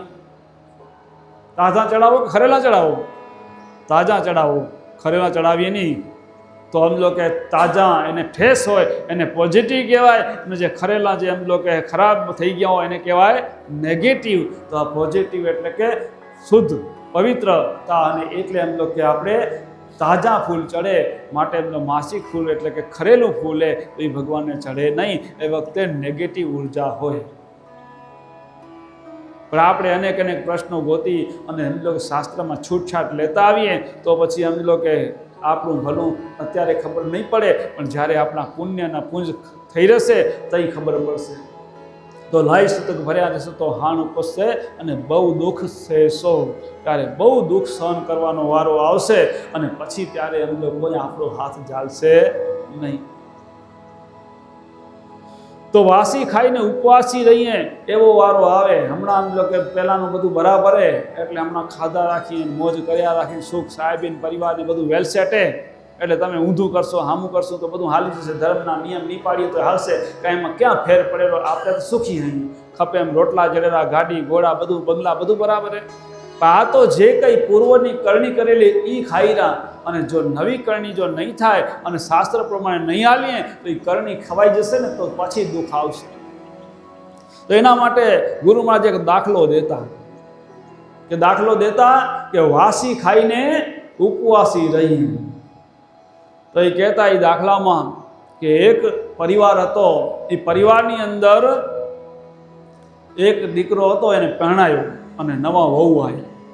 હવે એ હમણાંની વાત નહીં હો, છગન બાપાના આગળ વડીલોની વાત, છગન બાપાની એની એના આગળની વાત. તો એ વખતમાં આમ લો કે આ પરિવાર સુખી, દીકરો પરણાયો અને એમ તો વહુ આવ્યા, અને વહુ આવ્યા એટલે પછી ઘરમાં જોયું તો ઘરમાં આમ લો કે સંસ્કારની, બાકી પૈસે ટકે સુખી, બધી રીતે ઘરે નોકર ચાકર ને બધી એમ ફૂલ સુવિધા, સ્વર્ગ જેવું સુખ હોવું. પણ ઘરમાં સંસ્કારની એટલે કે એમ લો કે દીવાબત્તી કોઈ કરે નહીં, ભગવાનનું માળા બાળા કોઈ કરે નહીં, સત્સંગના આમંત્રણ હોય તો જાય નહીં, મંદિરે દર્શન કરવા જાય નહીં, કોઈ આંગણામાં ભિખારી આવે તો કહેશે બરાબર તગડો થયો કે જાન શાંતિભાઈની વાળીએ પોતે દેશે મજૂર, એમ કરીને એને પણ સમજો આવા જવાબ દઈ અને કાઢે. 5 આંગળીનું પુણ્ય ન કરે આવો પરિવાર, બાકી પૈસે ટકે સુખી એકદમ. હવે આવો પરિવાર વહુએ જોયું, વહુ તો એકદમ સંસ્કારી પરિવારથી આવેલા, એટલે વહુએ જોયું કે આ બધો પરિવાર અત્યારે સુખી, આ સાહેબી બધી છે, પણ આ બધું કેટલા દી હાલશે કે આ તો હામું નહીં હાલે. આગલા આ પૂર્વજન્મના ભાથા ખાઈ રહ્યા અને જો નવું નહીં બાંધે તો આગળ તો આગળના ભાવમાં દુઃખી થવાનો વારો આવશે. એ બહુ સંસ્કારી અને પરણીને જાય એટલે પછી એમ લો કે સાસરાનું ઘર એટલે પોતાનું જ થયું. હવે આ બધાને પટે કેમ ચડાવવા, આ બધાને સંસ્કાર કેમ દેવા? હવે સીધા બહુ નવા નવા આવ્યા હોય અને એમ કે હવે તમે આમ કરજો, હવે આ કરો નહીં, તમારી વાત ખોટી છે, હવે હું કહું એમ કરજો, એમ હાલે ના? એમ ના હાલે. નવા નવા હોવું હોય એટલે પછી એમ લો કે થોડાક દી તો મર્યાદામાં રહેવું પડે. પછી આજનો કળજુગ નહોતો ને તેથી તો આગળ બરાબર અત્યારે હાલતું મર્યાદામાં રહેતા. બાપો કહેતા આ મર્યાદા બધી હવે હાલી ગઈ. હવે વાળા તો કહી દે નક્કી નહીં. હવે વાળા શું તો પહેલે જ નક્કી કરી આવે. હમણાં ફેશન એવી હાલી. પહેલાં તો સમજી લો કે મોઢા જોયા ન હોય. આ બાપાના વખતમાં એવું હતું આગળ. હવે તો સમજી લો કે લગ્નથી મોરે સમજી લો કે લગભગ કેટલી વાર 10 વાર જી આવ્યા હોય એટલે એમાં કહી આવ્યા એ આપણે આ રૂમની અંદર અહીંયા ફર્નિચર બનાવી નાખજો, અહીંયા કને આ કબાટ બનાવી નાખજો, મોરથી ઓર્ડર દી આવ્યા હોય લગ્ન પહેલાં. ક્યાંક ક્યાંક એવું બનતા હોય અમે સાંભળીએ ને એટલે કહીએ. આ હમણાં શું કે આ જીયારું હતું ને ભાઈના ઘરે તો વહુ આવ્યા હતા, ત્યાં કહેતા હતા કે અહીંયા જ્યારે કરી નાખજો ને તો પછી શું કે લુગડા રાખવા હવડું થઈ રહે. ત્યાં વહુ આવે ને પહેલાં કરાવી નાખીએ. એટલે આમ શું એ બધા દાખલા સાંભળતા હોય ને એટલે કહી રહ્યા. બધી દીકરીઓ કોક કેવી હોય જી આવે ને કામે બતાવી આવે કે આટલું કરાવી રાખજો હજી જાય એના પહેલાં. એટલે આ સમય અત્યારે બદલી ગયો પણ પહેલાં હું હતો નહીં, મર્યાદા હતી. હવે એ બધું કેવું કેમ? અને હવે પરિવાર તો પોતાનો થયો, પોતાનું ઘર. હવે આ ઘરને પટે કેમ ચડાવવું? એટલે જુક્તિથી થાય કામ. ગમે તો સમજો કે બળ કરવા જાઓ તો મેળ ખાય નહીં, તો સંબંધ બગડે. એટલે આ વહુએ જુક્તિ કરી. દીકરી હતી હોશિયાર એટલે રોજ હાવ કને 2-3 વાર દિવસના વાયુ કરે. વાસી ખાઈને ઉપવાસી રહી. હાવ સાંભળે ને બોલે વાસી ખાઈને ઉપવાસી રહી, વાસી ખાઈને ઉપવાસી રહી. હાવ મનમાં વિચાર કરવા માંડ્યા. ત્યાં વહુને મજા આવે, પોતાના હાથે જે બનાવે કરે, ખાય પીએ, મોજ કરે. કદી વાસી ખવડાવ્યું નથી. અને વહુ રોજ વાયુ કરે કે વાસી ખાઈને ઉપવાસી, વાસી ખાઈને ઉપવાસી. આ વહુમાં અકલ નથી કે આ જમા રાખી આ વહુને નિભાવવા. આ તો ક્યાંક છે કે હમણાં આપણે ઘરમાં થઈને કહેરા કોઈ મહેમાન આવ્યા હોય બહારેથી હગાવાલા અને એના વચ્ચે જો આવું બોલે કે વાસી ખાઈને ઉપવાસ રહી તો આપણી તો અમલો ઘરની આબરૂ જાય. આ વહુ તો અમલો અકલ નથી બહુ, શું કરવું? ને આપા એમ લો કે ઘરવાળા કને રોજ એમ લો કે પ્રશ્ન પૂછે. રોજ ઘરવાળાને કહે કે હમણાં આટલું ને પછી કેટલું, હમણાં આટલું ને પછી કેટલું. ઘરવાળા કહે કે તને શું કરવું, જલસા કરને. પણ તોય રોજ પૂછે. એ ગમે એમ કહે તોય પૂછ્યા રાખે હમણાં આટલું ને પછી કેટલું. એટલે ઘરવાળો ભાઈ કંટાળે તો જઈને માને કીધું માં તમારી વહુ રોજ કાર્ય ઊભું હોય નો કે હમણાં આટલું પછી કેટલું, હમણાં આટલું પછી કેટલું. વહુમાં અકલ નથી તમારી. કે વાત સાચી દીકરા, મારા કને રોજ વાયુ કરે કે વાસી ખાઈને ઉપવાસી રહી, વાસી ખાઈને ઉપવાસી રહીએ. આપણે કેદી એને વાસી ખવડાવ્યું હોય? આ વહુમાં અકલ નથી. હવે શું કરવું? કે આજે વહુને જમા રાખી નિભાવે. ક્યાંક તો અમ કે હવે માણસો વચ્ચે આપણી આબરૂ જાય, આવું કામ કરે. બોલાય દીકરાના બાપને ને દીકરાના બાપને વાત કરી કે વહુ રોજ આમ કરે ના કે વાસી ખાઈને ઉપવાસ રહી. આપણે કેદી એને વાસી ખવડાવ્યું નથી. એને મન ફાવે એ બનાવે કરે, ખાય પીએ, મોજ કરે. તોય આપણે કેદી કાંઈ એને કહેતા નથી. જે ખપે કરે ખાય પીએલા તોય આવું બોલેલા કે વાસી ખાઈને ઉપવાસ રહી. અને દીકરાને રોજ પૂછે હમણાં આટલું ને પછી કેટલું. તો આ વહુમાં અકલ નથી. જમા રાખી નિભાવું તો ઓખું આવે. હવે એ જમાનામાં તો શું કે બહુ ખપે એટલે જડી રહેતું. હમણાં તો જેમ હોય કાણી કોજી કબૂલ. અત્યારે સમય એવો હોય જેમ હોય એમ ભલે ભલે છોરા ના જ નાખે ભલે. તો કોઈ માથે પાઘડી ન જો પોતાના માથે. આ તો અમ લોકો નકો મહારાજ અમને કહેતા તો એમ ન થાય. તમે બધા હખરો ને એટલે જ અહીંયા બેઠા હો, સમજી લેજો. આ તો નાથી એને કહેવાય. બરાબર ને જયંતિ બાબા? હોય એને ન કહેવાય ને. અને એવા કોઈ હોય પડોશમાં તો એને પછી તમે સુધારી લેજો. એટલા તમને કહી તમે તો ખરો. તો વાસી ખાઈને ઉપાસ થાય. વહુમાં અકલને શું કરવું? દીકરાને બાપે કીધું વહુ ખપશે તો ઘણી જડી રહેશે. તો આપણે હજી બહુ સમય નથી થયો, હજી તોડ વછડો કરી નાખીએ. તો કે ભલે શું કરશું? એક કામ કરીએ, કાલે જ જાઉં વહુને માવતરે મૂકી આવું. તો પહેલાં તો મર્યાદાથી હાલતું. એટલે વહુને બોલાવીને કીધું બેટા તમારા માવતરથી તેડું આવ્યું હોય, કાલે તૈયાર થઈ લેજો, મૂકવા હાલશું. હવે વહુને તો એમ હોય ને કે નિયાણા બિયાણા કર્યા હશે, નિયાણી તો તેડાયા હશે. એટલે આ વહુ બીજેથી હવાના તૈયાર થઈ રહ્યા. તૈયાર થઈ રહ્યા એટલે પેલા દીકરા હમણાં ફટાક કરતા આમ લોકો રવાના થાય ને ત્યાં ફટાક કરતી બાયું પાછળ બેસી જાય હોન્ડામાં, એવું નહીં કરે. એમ જો કે ક્યાંય છેટા છેટા હાલે, બે માં રસ્તામાં જાય તો એટલે 10-15 ફૂટ પર આવે. હવે તો અમ લોકો બાપુ ને હારો બધા જોતા હોય ત્યાં ચડી જાય. એટલે આ બધો જમાનો પહેલાનો મર્યાદાવાળો જમાનો. ભલે હમણાં ખોટું મર્યાદા રાખો તો વાંધો નહીં, પણ પછી પહેલાં લાજું કાઢે ને પછી માંથી જીભ ખેડે તો નકામું, અને લાજ ના કાઢો ને જીભ હખણી રાખો તો વાંધો નહીં. તો આવી રીતે હારો કે હું મૂકવા આવે તો હારો આગળ આગળ હાલે જાય, પાછળ પાછળ છેટે બહુ હાલે જાય. હવે હાલે જતો રસ્તામાં એક નનામી આવી, અને નનામી આવી એટલે વહુએ પેલા કાંધિયા હતા એને પૂછ્યું કે કોણ જતું રહ્યું, કે જીવણ બાપો. કાંધિયાએ કીધું કે બાપો જીવતા હે કે મરી ગયા? ના, બાપો મરી ગયા હે. ભલે ભલે ભલે. આ હારે સાંભળ્યું. નનામી એટલે શમશાન યાત્રા. તો કે જીવતાની કદી નનામી નીકળે શમશાન યાત્રાઓ. આ વહુને ઠીક હે મૂકવા જવરો, નકો તો હારી આ જમા રાખી આ વહુને નભા ઓખા ક્યાંક આબરૂના કાકરા કરાવે. કે નનામી જતી હતી તો પૂછે કે જીવતા હે બાપો કે મરી ગયા હે? એમ કરીને જાય આગળ હાલા જાય. રસ્તામાં એક હામો ખેડૂત આવ્યો. હમણાં જેમ ચોમાસાની સિઝન આવી સિઝન હતી એટલે વરસાદ બરાબર થયો તો જમીન એકદમ સમજો કે પાણીથી ભેજવાળી થઈ ગઈ હતી. તો ખેડૂત સામેથી બિયારણ લઈને આવતો હતો એટલે બાઈએ કીધું, ભાઈ રામ રામ. કે ભાઈ રામ રામ રામ રામ. કે ક્યાં જાવ રા? કે આ બિયારણ લઈને જવરો ખેતરે, હમણાં વરસાદ બરાબર પડ્યો, વાવી આવું તો ઉગી આવે. બાઈ કે બહુ સારું સારું. વળી બાઈએ બીજો પ્રશ્ન કર્યો કે આ બિયારણ ઊનું હે કે ટાઢું હે? ભાઈ કે ટાઢું હે ટાઢું. તો કે બહુ સારું સારું ટાઢું હતું. હારો મનમાં વિચાર કરે બિયારણ કદી ટાઢા ઊના હોય ખરા? તમે બધા ખેડૂ હો તો તમે બધા ખેડૂ હો તો ટાઢા ઊના બિયારણ હોય ખરા? પણ આ સમજો કે હારો સમજ્યા નહીં કાંઈ. એટલે હારો વિચાર કરવા માંડ્યા, આ વહુમાં અકલ નથી કે આ કાંઈ પ્રશ્ન પૂછવાનો હોય કે બિયારણ ટાઢા ઊના હોય. હા ઠીક હે, મૂકવા જરૂર એટલું સારું અને કોઈ જમા રાખીને ઉપાધિએ એમ કરીને આગળ જાય. આગળ હાલ્યા જાય. અને સામે એક ખેતર આવ્યું. એમાં એક પાંગતીયો શેરડીનો વાડ હતો, એમાં પાણી વાળતો હતો. એટલે વળી પાંગતીયો દીઠો એટલે વહુએ કીધું, ભાઈ રામ રામ. કે ભાઈ રામ રામ રામ રામ. કે ભાઈ આ શેરડીનો વાડ ઊભો હોય કે ખવાઈ ગયો હોય? કે ઊભો હોય તો બહુ સારું સારું. હારો મનમાં વિચાર કરવા માંડ્યા, અંધી દેખતી નથી કે વાડ ઊભો હોય તો પાણી વાળેલો. મનમાં વિચાર કર્યો, પણ હવે કેવું કેમ? ઠીક છે, આ તો મૂકવા જવરો, વાંધો નહીં. હવે મૂક્યા યન છૂટે એમ કરીને આગળ જાય. થોડાક આગળ ગયા, આયુ વેવાઈનું ગામ. થોડાક આગળ ગયા એટલે આયુ વેવાઈનું ઘર. જ્યાં વેવાઈનું ઘર આવ્યું, આંગણામાં વેવાણ કામ કરતા જઈને વેવાણને કે આ તમારી દીકરી રાખો કે અમને આજે ન ખપે ને કાલે ન ખપે ને કઈ થયા રવાના થયા. વેવાણ કે ઉભા રહો વેવાઈ, કઈ અમારી દીકરીની ભૂલ હોય તો સમજાવશું. કે તું વેવાઈ સાંભળે છે ને? થઈ ગયા રવાના.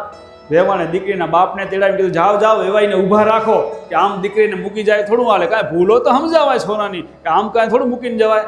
વળી વેવાઈ દોડતા ગયા અને વેવાઈનો હાથ ઝાલી અને તેડી આવ્યા પાછા. હાલો કે કાંઈ ભૂલ હશે તો મારી દીકરીને સમજાવશું, પણ આમ મૂકીને ન જવાય. તેડી આવ્યા, ઘરે પાણી પાયું, ચા પાણી કરાયા, ટાઢા કર્યા. અને ટાઢા કર્યા પછી પૂછ્યું, બોલો વેવાઈ શું તકલીફ કયો અમારી દીકરીની? તો અમે એને સમજાવી, બાકી આમ મૂકીને જાઓ થોડું શોભે. કે બોલાવો તમારી દીકરીને. કે શું કે લિસ્ટ લાંબુ થઈ ગયું હતું ને બડુકા હતા. હવે લિસ્ટ લાંબુ હતું તો ક્યાં મિટિંગો થાય ને લાંબા લિસ્ટવાળા બડુકા હોય. અપાય વેવાઈ દીકરીને તેડાવી કે પૂછો તમારી દીકરીને કે હમણાં રસ્તામાં આવતા હતા તો નનામી હામી આવી તો કે બાપો જીવતા હે કે મરી ગયા હે? એ કાંઈ પૂછવાની વાત હે? મરી જાય એની જ નનામી નીકળે. દીકરીના બાપે કીધું, તાર હારો કરાય, વાત સાચી હે? હવે દીકરી કહે શું? કીધું તું તો હાથ કરવી પડે. હા કે વાત સાચી હે બાપા. જરીક વાર રહીને દીકરી બોલી, બાપા વાત સાચી છે, મેં કીધું તો હતું, પણ મેં કીધું તું ને એ મારા હારો શું કીધું તું સમજ્યા નથી. કે એમ શું કહેતો એનો મતલબ કે જો કે મરી ગયા કે જીવતા કેને કહેવાય? તો મરી ગયા જીવતા કેને કહેવાય? કે જેને પોતાનું જીવન છે ને જીવનભર પરમાર્થમાં ખર્ચી નાખ્યું હોય, દુખિયાના આંસુ લૂછવામાં ખર્ચી નાખ્યું હોય, ભક્તિમાં ખર્ચી નાખ્યું હોય, ભગવાનના નામ પાછળ ખર્ચી નાખ્યું હોય ને, એ એને જાય તો પાછળ અમર થઈ જાય. એના નામે જગતના કામ થાય અને દુનિયા એને પાછળ ગયા પછી પણ યાદ કરે, મર્યા પછી તો એને કહેવાય જીવતા. કે જે સમજી લો ઘણા મહાપુરુષો થઈ ગયા, આજે સમજી લો આ દુનિયામાં નથી સદે, છતાંય સમજી લો કે એના નામે બાધામ માનતા ફળે રહ્યું. આજે હજી સમજી લો આપણે મીરાબાઈ ને નરસિંહ મહેતા એને બધા ઓળખો કે ન ઓળખો? બધાએ ઓળખો. અત્યારે તમને પૂછો તમારા 10મી પેઢીના બાપાને ઓળખો?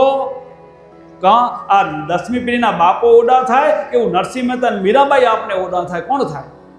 થાય તો 10મી પેઢીના બાપો ઓડા. પણ ઓલ્યા નરસિંહ મહેતા અને મીરાબાઈ પોતાનું જીવન છે ને પરમાર્થમાં અને ભક્તિમાં ખર્ચી નાખ્યું, ભગવાનમય બની ગયા, માટે એ અમર થઈ ગયા. અને આપણા બાપાઓએ 10મી પેઢીના બાપાએ શું કર્યું? છોરા મોટા કર્યા, ખવડાયા, પીવડાયા, પેણાયા, ને સમજો ધંધો કર્યો, અને સમજો જમા રાખી હાય હોય કરી, મારા પોતરા, મારા છોરા, મારા ઢોરા, મારી વાડી, એમ કરતા કરતા હાલ્યા ગયા. એટલે પછી કોઈને યાદ કરે નહીં. એ સમજો એક પેઢી હરાદ કરે, પછી બીજી પેઢી ભૂલી જાય. તો આપણે એમ લો કે જીવતા કેને કહેવાય? કે જે પોતાનું જીવન બીજા માટે ખર્ચી નાખ્યું હોય, ભગવાન માટે ખર્ચ્યું હોય, કોઈની સેવામાં ખર્ચ્યું હોય, દુઃખીઓના આંસુ લૂછવામાં ખર્ચ્યું હોય, એને જીવતા કહેવાય. એને ગયા પછી પણ દુનિયા યાદ કરે, એ બધા જીવે. કેમ કે કીધું શાસ્ત્રમાં કે નામ રહંતા ઠાકરા નાણા નહીં રહંત, કીર્તિ કેરા કોટડા પાડ્યા નહીં પણંત. જેને નામના ઢગલા કર્યા ને એના નામ અમર થઈ ગયા, અને પાણાના ઢગલા કર્યા જેને એ બધા સમજો રોડાઈ ગયા. કેટલાય રાજાઓના મહેલ હાલા ગયા, હજી કોઈને યાદ કરતા નથી, બધા હાલા ગયા. અને જે આ ભક્તો થઈ ગયા એને હજી દુનિયા યાદ કરેલી, એ જીવતા હે. સુરતી સે કીર્તિ બળી બિના પંખ ઉડ જાય, સુરતી જાતી રે પણ કીર્તિ અમર રહે. તો આપણે સુરતી એટલે શ્વાસ, શ્વાસ જતો રહેશે પણ તમારા કર્મ છે ને એ અમર રહેશે. તમે કેવી કરણી કરીએ એના આધારે. બાકી તમે એમ લો કે કેટલું જીવ્યા એ મહત્વનું નથી, પણ કેવું જીવ્યા એ મહત્વનું છે. અને આટલું બધું સાંભળ્યું એટલે વિચાર કર્યો, આ બહુ તો બહુ સમજો કે લક્ષ્મીજીમાં બહુની વાત તો બહુ સાચી. આપણી જ સમજણ ઓછી, હારો મનમાં વિચાર કરવા માંડ્યા. ભૂલ તો આપણી છે કે એ તો ઠીક બેટા, પણ આમે સમજો કે બિયારણ લઈને આવતો તો ખેડૂત, હવે એ તમે કહો ટાઢું કે ઊનું, કદી ટાઢા ઊના બિયારણ હોય? અમે કદી ટાઢા બિયારણ ઊના બિયારણ જોયા નથી. ટાઢા જોય બિયારણ, ઊના હોય તો ઉગે નહીં કે બાપા. ટાઢું ઊનું એટલે એનો મતલબ એ કે કેને ટાઢું કહેવાય, કેને ઊનું કહેવાય. તો જુઓ કે પહેલાં ને આપણે આ બોર કે કૂવાની એટલી વ્યવસ્થા નથી. એ વખતમાં રામમોલ થતા ભગવાનના ભરોસે. વરસાદ પડે બરાબર તો પાક આવે, નહીંતર ના આવે. એકવાર વરસાદ બરાબર પડી જાય અને સમજો વાવી તો આવીએ, અને જો બીજી વાર જો ભગવાન વરસે નહીં, વરસાદ ન પડે તો પછી ઉગેલો મોલે હુકાઈ જાય, કાંઈ વળતર આવે નહીં. તો એ ભાઈ સમજો બિયારણ લઈને જતા હતા. જો ઘરનું બિયારણ હોય અને વાવી આવીએ, અને સમજો કે કદાચ પાછળ વરસાદ થાય ન થાય તો બહુ સમજો પીડા ન થાય, પણ સમજો ઘરની સગવડ ન હોય બિયારણની, અને વરસાદ પડ્યો હોય અને ક્યાંક ઉછીનું બિયારણ લઈ આવ્યા. હવે ઉછીનું બિયારણ લઈ આવીને એટલે સમજો કે જ્યારે પાછું દેવું હોય તો વળતરમાં ડબલ દેવું પડે. 1 મણ લઈ આવી તો 2 મણ દેવું પડે, આવો નિયમ.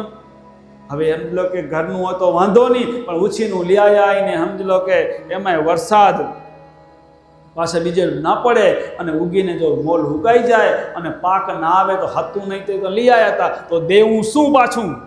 બળતરા થાય કે ન થાય? એને કહેવાય બાપા ઊનું. હારો મનમાં વિચાર કરવા માંડ્યા. આ બહુ તો બહુ સંસ્કારી, આપણી જ સમજણ ઓછી એ મનમાં વિચારતા આવ્યા. અરે એમ કરે એ તો ઠીક બેટા, પણ વાળ તો શેરડીનો ઊભો તો એ દેખાતો હતો, તોય તમે એમ કેમ કીધું કે આ ખવાઈ ગયો કે ઊભો હોય? કે બાપા વાળ તો દેખાતો હતો, પણ એમાં એવું હોય કે જો ખેતર પોતાનું હોય, પાણીની સગવડ પોતાની હોય, કે પછી અમે લોકો ખાતર પાણી પોતાના પૈસાનું હોય, બિયારણ પણ પોતાના પૈસાનું હોય, અને બધું અમે લોકો પોતાના પૈસે કર્યું હોય, અને જ્યારે અમે લોકો પાક આવે, અને પાક જ્યારે અમે લોકો આવે ને જ્યારે વેચીએ અને જે આવક આવે સીધી ઘરે આવે તો એને કહેવાય ઊભો.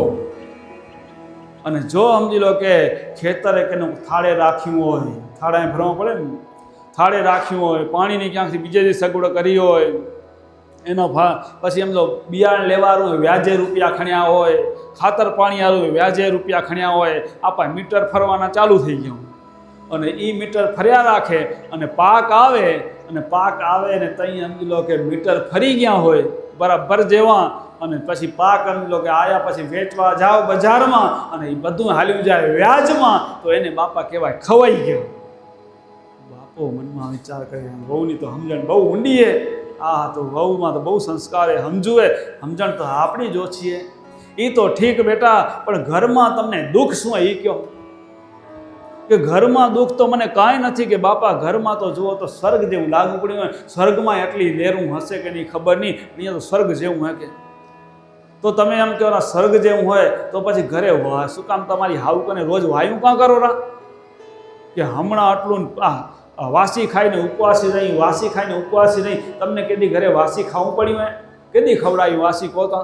રોજ તમે એમ કહો વાસી ખાઈને ઉપવાસી રહી, તમને મજા આવે બનાવો કરો ખાઓ પીઓ, તમને ક્યાં ના કીધી કે ને? તો તમે આવું કેમ કહો કે વાસી ખાઈને ઉપવાસી રહી?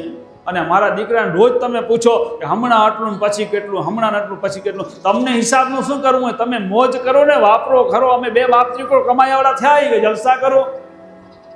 આ હારા એટલે છૂટા નથી થતા. હવે ખર્ચા વધી ગયા પેલા કરતા. પહેલાં તો પેટમાં ખપતું ને ઓઢવા ખાલી ખપતું, હવે તો પેટમાં ને ઓઢવા ખપે એના કરતાં બીજું ઘણું ખપેલું. એટલે પછી બાપા દીકરાએ રજા નથી. બાપો જ્યાં સુધી એમ લો કે પછી અમે નાડી જોતર કાંઈ થનારું નથી. બાપા પોતે કે છોરા રજા દે તો અવાય ને.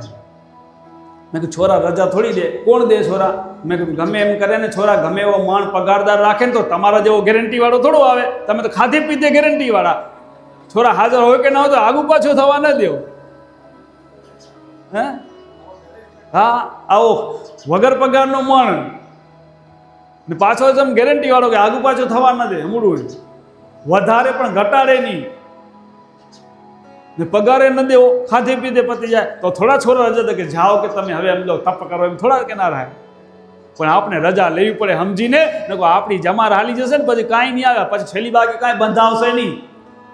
એ જે કરતા હશે એટલું જ કરશે. જેટલી નિયાની જમાડનાર હશે એટલું જ જમાડશે. એમાં ટેન્શન ન લો કે બાપો ઢેળાશે તો થોડીક સમજો કે 20 નિયાની વેલ્યુ જમાડશે, એમ નહીં કરે. એ જમાડતા હશે એટલું જ જમાડશે. બાપા આજી વાત. તમારે એક જ હોય એવડું બીને શું રહેવાનું હોય? ભાઈ બાપો કે અમારે એક જ હોય તો વાત રાખવી પડે. તો એક હોય તો કે ભગવાનના ઘરે ટોટ નથી, તમે ટૂંકું વિચારો પછી એક જ હોય ને.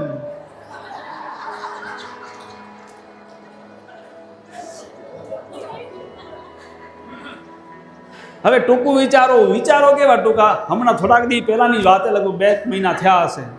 2 મહિના પહેલાં એક બાપો કેમ વાત અમે કે આવા બાપુ હતા આમ જરાક એમ મસ્તીમાં બધી હાલે એમાં આમ શાંતિભાઈ કહો ને તો કંઈક ભેગા થાય તો મસ્તી કરી હોય. એક બાપાનું નામ ન લેવાય.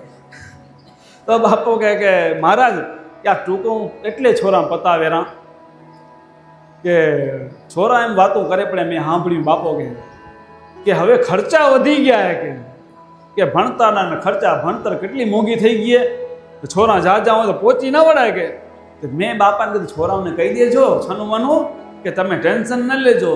દીકરો હોય તો સમજી લો કે મહારાજ પોતે ભણાવશે, ટેન્શન ન લેજો. હોય તમે એ ચિંતા કરો, હું પોતે ભણાવીશ, દઈ જજો મને. પણ ટૂંકું પતાવશો તો પછી મને કહેતા નહીં દુઃખી થાવ તો. બાપો કે એક જ હોય તો માનવું પડે. અરે એવું બીવાય નહીં કાંઈ. એમ લો કે ના માને શું? છોરા આપણા ને આપણું કહ્યું કેમ ના કરે? કહ્યું ના કરે તો કહી દે તો હું જવું રહો આશ્રમમાં થઈ જઈશ બાવો, પછી ખબર પડે. પણ તમને ભેગું પોહાતું હોય શું? માયા હે ને મધ કરતા મીઠી લાગે એમ કહો ને. અસલમાં મુદ્દો એ છે કે માયા મધ કરતા મીઠી લાગે. તો આપણે આ માયામાં ફસાઈ જઈ રહ્યા અને મોહ નિંદ્રામાં જ ઉતા પડે. એમાંથી જાગવાની બાપે અગાડના પ્રભાતિયામાં એ જ વાત કરી હતી. આ મોહ નિંદ્રામાંથી જાગો ને તો પછી છોરાઓની બીક નહીં લાગે.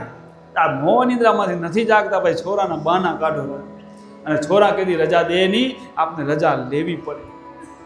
અને તમે એકવાર ટ્રાય કરી જુઓ ને તો સમજો કે એક કામ અને 3 ફાયદા. કામ એક જ કરવાનું, ફાયદા 3. એવું તો સારું ન કહેવાય? એક કામ કરવા 3 ફાયદા થતા હોય.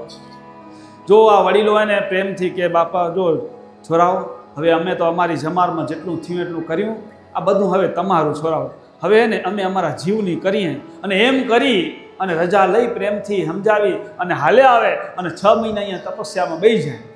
અને અહીંયા 6 મહિના તપ કરીને જાય ને એટલે ઘરે એટલું માન વધી જાય બાપાનું કે છોરા હે ને વહુ ને દીકરો બે એને આરતી ઉતારે બાપુ આવે એટલે. હા એને હોય ને બાપો તપ કરીએ અમને આશીર્વાદ જડે, એમાં લોભ આવ્યો હોય, સ્વાર્થ તો બધે લાગો જ પડ્યો હોય એમ સમજી લેવાનું, પણ તોય સ્વાર્થે પૂછા થાય. ઓહ બાપો તપ કરી આયા મારતું, અને ગામમાં પાછી પૂછા થાય. બાપો સમજી લો કે તપ કરવા ગયા હોય એટલે ગામમાં દેખાય નહીં, ગામમાં દેખાય નહીં એટલે પૂછે છોરાને, બાપો કેમ દેખાતા નથી? એ બાપો તો હમણાં કાદિયા ગયા હે અલગધામમાં, હું અનુષ્ઠાન કરવા તપ કરવા ગયા હે, એ કહેતા 6 મહિના પહેલાં નહીં આવું. ભલે ભલે બાપો, બાપામાં ઘણો ફેર આવી ગયો, પહેલાં જેવા નથી રહ્યા બાપો. બાપો પહેલાં હાયો એ બુડી કરતા, હવે તો આ ઘણો પરિવર્તન આવી ગયો. એમ કરીને એમ થાય, 1 વર્ષ જાય, વળી બીજે વરે જાય, બીજે વરે 6 ના 8 મહિના કરે, વળી ગામમાં બાપો દેખાય નહીં, પૂછે ક્યાં ગયા? વળી બાપો હાલે ગયા તપ કરવા કે, અને એમ જઈને વળી આવે. 2 ને 3 વર્ષ થાય ને, અને આવું થાય એટલે આખું પરિવર્તન. છોરા તો ઘરે આરતી ઉતારતા થઈ ગયો હોય, બાપો ઘરે જાય એટલે આરતી ઉતારે, અને પછી એમ લો કે ગામમાં કહેશે બાપો તો ભગત હે ને કાંઈ, એટલે બાપો કોઈ પ્રોગ્રામ હોય ને તો કહેશે બાપા ભગત બાપા આગળ આવજો, આગળ બેહો. સમાજમાં માન વધી જાય, ઘરમાં તો માન વધે, સમાજમાં વધી જાય. તો પાછળથી બોલાવે બાપાને, બાપા આગળ આવજો, એ આગળ એલા ભગત બાપા આગળ એલા. વધી જાય કે ન વધી જાય? આ જો તમારો પોતાનો અનુભવ. આ સમાજવાળા આગળ બેહારે, ઘરે છોરા આરતી ઉતારતો થઈ જાય, અને ભગવાનના ઘરે જાઓ ને ત્યાંય ઉમાય તમારું માન વધી જાય. આ 3 ફાયદા, ઘરમાંય માન વધે, સમાજમાં માન વધે, અને ભગવાનના ઘરે માન વધે. આ કરવા જેવું કામ એક નથી, તો પછી કેટલા કરશો?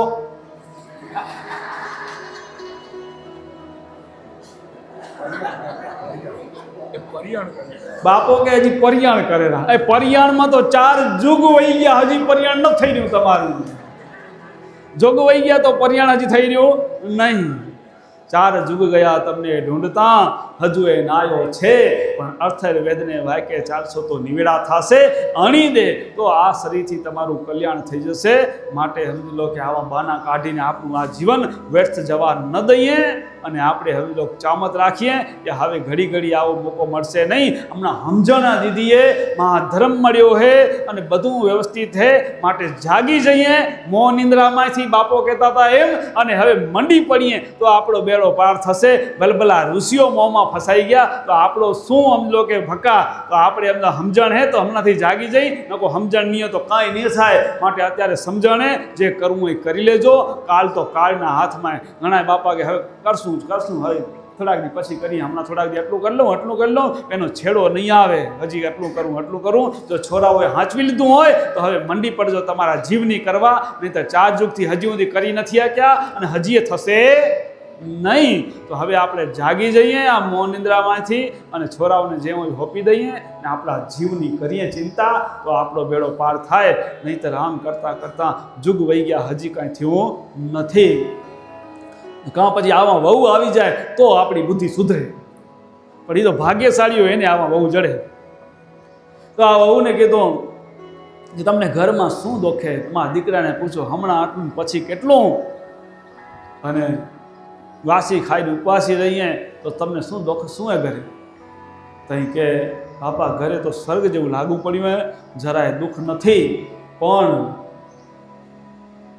ઘરમાં મેં જોયું તો આ તો બધું છે ને જે સુખ સાહેબી પૂર્વ જન્મની કરણી આપણે ભોગવી રહ્યા, ખાઈ રહ્યા, મોજ કરી રહ્યા, હમણાં કાંઈ નવું થતું નથી. કોઈ આપણે દિવાબત્તી કરતા, દિવાબત્તીએ નોકરને કીધેલું, નોકર કરી નાખે પરબારી દિવાબત્તીએ. તમે જોયું હોય ઘણા દુકાનમાં ને નોકર જાય વહેલી સાફસૂફ કરી નાખે, નોકર જ અગરબત્તી કરી નાખે, શેઠ જઈને ખાલી બેહે.